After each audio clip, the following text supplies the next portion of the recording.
Anda kembali bersama kami dalam IDX Precision Closing. Pemirsa, pandemi mendorong perubahan pada transaksi pembayaran dari langsung menjadi digital. Hal tersebut juga mendorong tingginya transaksi digital pada e-commerce di Indonesia. Lantas seperti apa perkembangan transaksi digital di Indonesia? Kita simak informasinya di grafis yang pertama. Di mana ini merupakan transaksi e-commerce dan uang elektronik pada kuartal 1 2021. Pada e-commerce tercatat 548 juta transaksi dengan nominal transaksi 88 triliun rupiah atau meningkat 52% secara year on year. Sementara untuk uang elektronik tercatat 1,2 miliar transaksi dengan nominal mencapai 61,4 triliun rupiah, mencatatkan kenaikan 33% secara year on year. Sebelum toko-toko yang menjual barang non pokok ditutup karena pandemi, sudah banyak masyarakat yang lebih memilih untuk belanja online seiring dengan peningkatan jumlah kasus COVID-19. Perusahaan-perusahaan e-commerce di Indonesia membukukan kenaikan volume penjualan dengan semakin banyaknya masyarakat yang menerapkan physical distancing di tengah wabah COVID-19. Pemerintah juga mulai melirik sektor e-commerce sebagai salah satu solusi untuk mengatasi defisit pajak akibat perlambatan ekonomi. Peningkatan transaksi e-commerce ini juga didorong oleh program pemerintah pada Hari Belanja Online Nasional yang menyediakan berbagai promo dan kemudahan dalam belanja online untuk mengurangi kontak langsung pada saat berbelanja.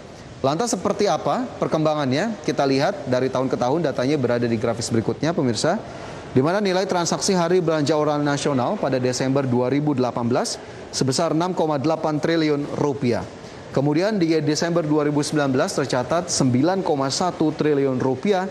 Di Desember 2020 kembali mencatatkan peningkatan mencapai 11,6 triliun rupiah. Ya pemirsa, di tengah pandemi COVID-19 yang belum juga usai, Hari Belanja Diskon Indonesia 2021 tetap digelar dengan mengusung tema Yuk Vaksin, Yuk Belanja Semua Sehat. Diharapkan dengan suksesnya vaksinasi yang kini tengah berlangsung, daya beli masyarakat meningkat dan ekonomi kembali pulih.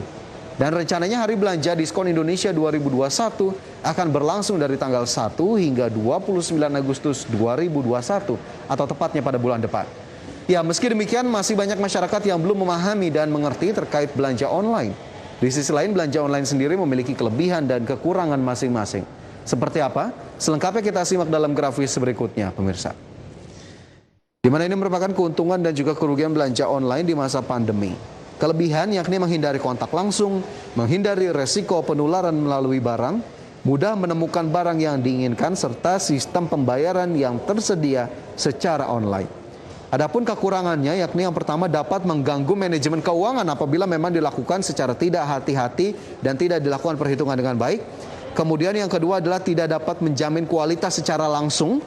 Kemudian tidak dapat menjamin kebersihan barang, cenderung membeli barang yang tidak diperlukan begitu atau memenuhi keinginan serta meningkatkan penggunaan kuota internet. Pandemi virus corona mengharuskan untuk melakukan segala aktivitas di rumah termasuk berbelanja. Pemanfaatan teknologi menjadi salah satu terobosan yang terus dikembangkan di tengah pandemi COVID-19. Berbagai perubahan pola perilaku konsumen ini harus mampu diimbangi dengan kebijakan yang dapat melindungi konsumen dan pelaku usaha. Dan pemerintah pun terus berupaya mendukung perlindungan konsumen di ranah digital lewat penerbitan peraturan pemerintah. Sementara itu keamanan berbelanja dan pandemi yang masih berlangsung terus mendorong minat belanja e-commerce terus meningkat. Lantas barang apa saja yang biasa dibeli di masa pandemi ini? Kita lihat informasinya di grafis berikutnya pemirsa. Di mana ini adalah barang-barang terlaris di e-commerce. Yang pertama adalah makanan dan minuman, sudah pasti.